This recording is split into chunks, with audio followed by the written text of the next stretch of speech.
In this episode, I'll briefly cover how to implement the gluten-free, casein-free diet for your child. Now, this is not very difficult in theory, but you may find it a bit challenging in practice. It could be because you're used to certain ways of shopping and cooking food, your child is used to certain foods, and the more that wheat and dairy products are a staple in your child's diet, the more you want to take your time with it and do it gradually. So what you want to do first is remove either the dairy products or the gluten containing products. So you want to do it one by one, and you want to start doing it gradually. So in terms of removing the dairy products, you can start substituting milk for things like organic coconut milk, organic rice milk, and the only thing you can keep in the diet is grass-fed butter, so that has no casein in it, so that should be fine to keep in the butter. It's a good source of fats and vitamin A, things like that. So you remove the dairy products, you swap in whatever organic milks that your child will like or will drink, and then you gradually, so you do that over 1 to 3 weeks, you get your child accustomed to it. And in the meantime, you can start swapping in gluten-free products for bread, cereals, snacks, and other foods that your child eats until you have replaced all gluten-containing products with gluten-free substitutes. At the same time or after, you want to remove soy-based products as well. Now, the more soy-based products are a part of your diet or a staple in your diet, the more gradually you want to remove them. If they're not a big component of your diet, you can just straight up remove them and forget about them for a few months. Now, the reason it's important to also remove soy products when you do the gluten-free, casein-free diet is because soy can be kind of cross-reactive. So you want to get it out. In fact, it's a good idea to get corn out of the diet, even if it's organic corn. It's a good idea to get it out of the diet because it can also cause certain, mimic certain reactions of kind of gluten. So once you have kind of stabilized your child on the gluten-free products, on the dairy-free milks and all that stuff, what you want to do is start phasing out the gluten-free substitutes for healthier foods. They should be a stepping stone of sorts. You shouldn't really consider them as a good idea to have as staples because a lot of the gluten-free products they still contain grains that have lectins that could be problematic. They're still processed foods, right? And what you want to do is, as much as possible, reduce processed foods from your child's diet, even if they're organic. Once you've done the steps outlined, at that point you can just continue to refine, improve, and diversify your child's diet, by gradually reducing sugary, processed, and junk foods and replacing them with healthier whole food alternatives. So this all depends on your time, energy, and motivation. And depending on how quickly you want to do it, you could do the gluten-free diet fully in 2 to 8 weeks. So again, it all comes down to how much is gluten and casein a part of your child's diet. If your child likes to eat a lot of bread or drink a lot of milk, then you might want to take your time to wean them off of those foods. You don't want to go full on because it can just cause you a lot of stress and your child a lot of stress. You want to do it slowly. So in terms of foods to avoid on the gluten-free, casein-free diet, the grains are barley, bulgur, corn, couscous, rye, oats, because they can often be contaminated with gluten, soy, spelt, wheat, bran, durum, semolina, and all products derived from them. So you can, if you haven't got my book, you can always do a search for what are the gluten-containing grains. So if you're ever in doubt in the shop, search on your phone, is this a gluten-containing grain? Many of them have the labeling now, so if something is gluten-free, you see it. So those are the grains. In terms of dairy, like I already said, everything except grass-fed butter. because, like I said, grass-fed butter, it's important for it to be grass-fed and hopefully organic to reduce all those pesticides, herbicides. So butter is a great food. It doesn't have pretty much any protein, no casein, so it's fine to keep in the diet. And of course, you want to avoid snacks, so things like biscuits, crackers, ice cream has gluten in it to help. It's used as a thickener in many foods, granola bars, cakes, other sweets and packaged foods. So you want to make sure those are out of the diet. If you do buy foods like that, make sure they're gluten-free and organic. So yeah, so basically those are all the staples: bread, breaded foods, cereals, pastas. They really need to go on the gluten-free, casein-free diet. You need to be cognizant that the gluten is hidden in many foods. So many processed foods like baked beans, like I already said, ice cream, soy sauce, syrups and gravies, dressings like ketchup, mayonnaise, malt vinegar, ready-made soups, deli meats, veggie burgers, imitation meats. Tons of foods have gluten because it's just a really effective thickener.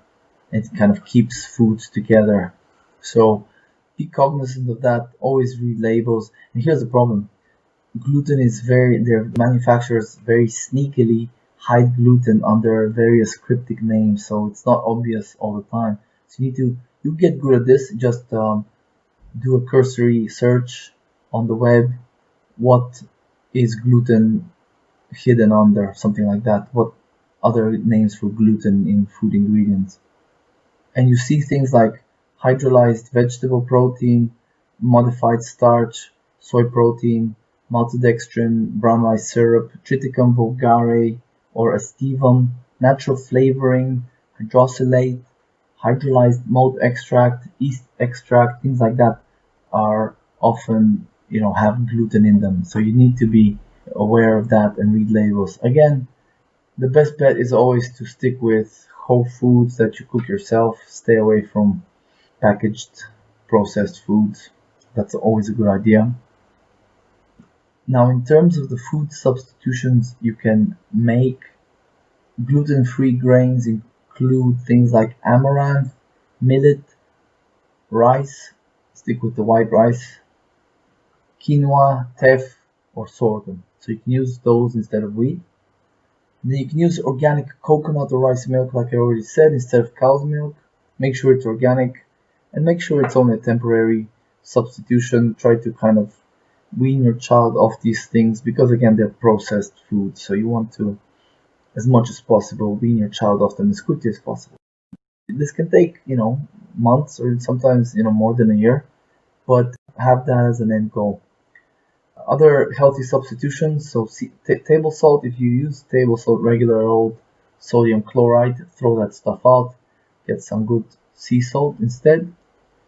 Use, instead of sugar, things like stevia, xylitol, honey instead of sugar is always a good idea to reduce sugar as much as possible. As I already mentioned, butter from grass-fed cows for cooking or for other purposes, in terms of like spreading it on gluten-free breads and things like that. So it's always, butter is always going to be infinitely better than margarine or vegetable spreads. So stay far away from margarine or other vegetable spreads as much as you can, especially things like sunflower spreads and things like that. They're not good for your child.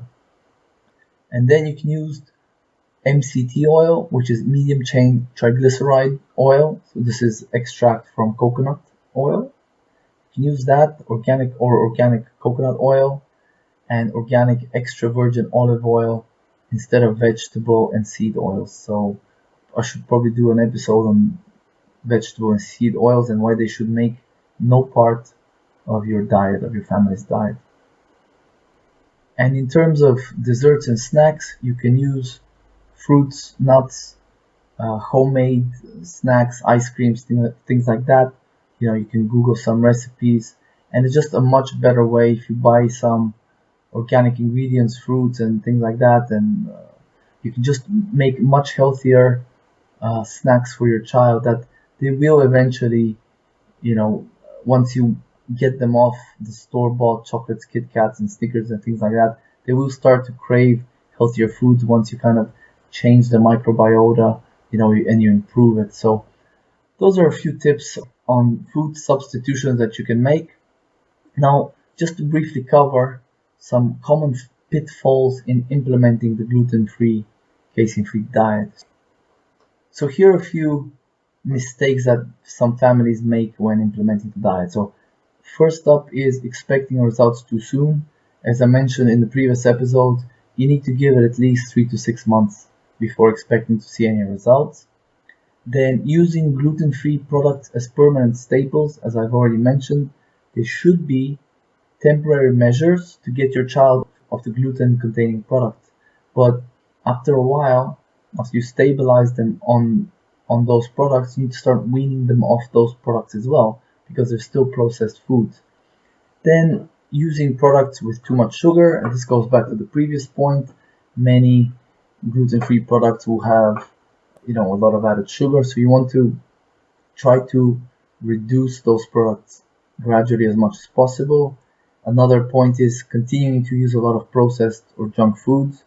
It goes back to my previous statement. You want to give your child as much as possible whole, unprocessed, organic, real food, basically.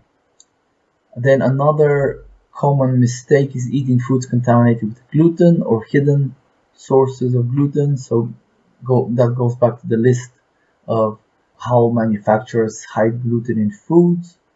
Then other mistakes, not sticking to the diet strictly is probably the biggest one. So if you do it, you need to do it well. And that means no cheat meals, cheat products, because it really kind of, you can do really well for a week, and then one meal can kind of destroy all the progress. So if you do the diet, you do decide to do the diet, you just need to say, all right, we're doing this for 6 months and it's going to be perfectly strict. And then after 6 months, you can reevaluate. If it doesn't seem like your child's health has improved much, then you can start introducing some organic wheat or dairy products and see how your child fares. If you don't notice any behavior changes, health changes, then you can, within reason, don't make grains or dairy a part of every meal.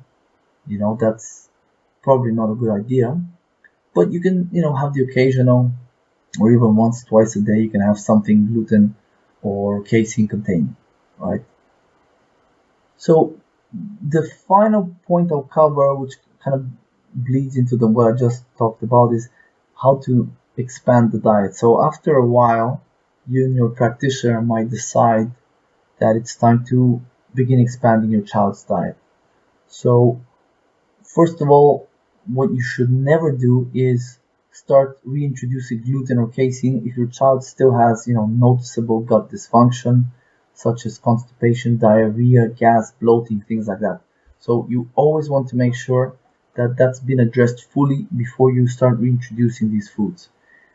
Also, if your child has gut dysbiosis, if you're doing a pathogen eradication protocol with herbs, probiotics, things like that, or your child has, like a test has shown that your child has leaky gut, elevated antibodies to gut barrier proteins, or actual sensitivities to gluten or casein. So if you have lab results like that, obviously, you should not start reintroducing gluten and casein. So you want to make sure your child's gut is as healthy as possible and their gut function is running smoothly before you start, adding gluten and casein. If you still see signs that their gut function is not good, definitely not a good time to start introducing gluten or casein. This is the most important thing. And yeah, basically when you do decide, you just start with one meal, one snack or whatever that has gluten or casein, and then you want to make sure that you stay vigilant for the next 48 hours, because a reaction to gluten or casein will not manifest necessarily immediately. It might take several hours or even a day or two, and it might be a change in behavior, things like that. So you want to make sure that at least for the first while, you keep a very close eye on your child. Maybe even if you have a journal, note any changes in behavior, because this is how you will actually see if your child is having a reaction to gluten or casein. It won't necessarily be, diarrhea or just a lot of gas or bloating. These won't necessarily happen. A lot of people react to gluten or casein solely behaviorally. Some people get headaches, other people get sleepy, and so on and so forth. So make sure you watch. And as I already mentioned, don't make wheat and dairy a major staple. They should be part of a much more diverse diet that includes vegetables, a lot of vegetables, various meats and other animal products, and some fruit, not too much fruit, and of course a little bit of nuts and things like that. So dairy and grains should only be a part of the larger diet. So those are a few tips on how to implement the gluten-free casein-free diet for your child. I hope that you found this useful, and I'll see you on the next episode.